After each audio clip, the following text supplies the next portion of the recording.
ত্রয়োদশ জাতীয় সংসদ নির্বাচনের যে উৎসব মুখর পরিবেশ সেটি জামালপুরেও চলছে। জামালপুরের 5টি সংসদীয় আসনে আগামীকাল ভোট গ্রহণ অনুষ্ঠিত হবে। ভোট গ্রহণকে সামনে রেখে জামালপুরের জেলায় কিন্তু একটি উৎসবের আমেজ তৈরি হয়েছে এবং সারা জেলা জুড়েই সেই উৎসবের জোয়ার কিন্তু ছড়িয়ে পড়েছে। গত কয়েকদিন যাবৎ নির্বাচনী মাঠে প্রার্থীরা কিন্তু তাদের নির্বাচনী প্রচারণা নিয়ে দাপিয়ে বেরিয়েছেন। গতকাল থেকে নির্বাচনের প্রচারণা শেষ হয়েছে।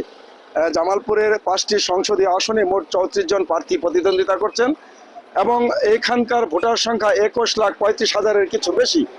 জামালপুরের 5টি সংসদীয় আসনে কিন্তু অনেকগুলো হেভিওয়েট প্রার্থী রয়েছে। জামালপুর 1 আসনে বিএনপির কোষাধ্যক্ষ এম রশিদুজ্জামান মিল্লাত,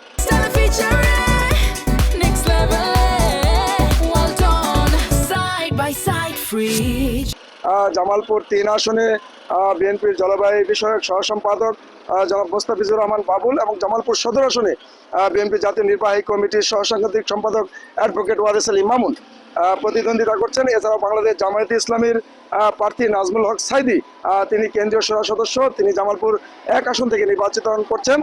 এছাড়াও জামালপুরের প্রত্যেকটি আসনেই জামায়াতে ইসলামের হেভিওয়েট প্রার্থী রয়েছে।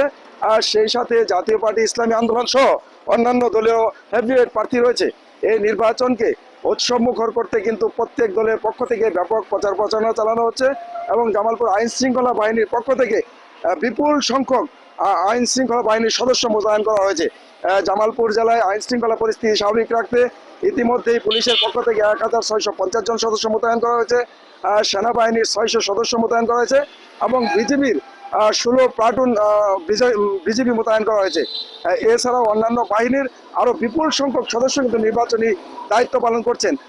এখন পর্যন্ত জামালপুরের আইন শৃঙ্খলা পরিস্থিতি একেবারেই স্বাভাবিক রয়েছে এবং অপ্রীতিকর কোনো ঘটনা ঘটেনি। জামালপুরবাসী প্রত্যাশা করছেন এবং রাজনৈতিক নেতারাও প্রত্যাশা করছেন আগামীকালকে একটি উৎসব মুখর পরিবেশে ত্রয়োদশ জাতীয় সংসদ নির্বাচনের ভোট গ্রহণ সম্পন্ন হবে।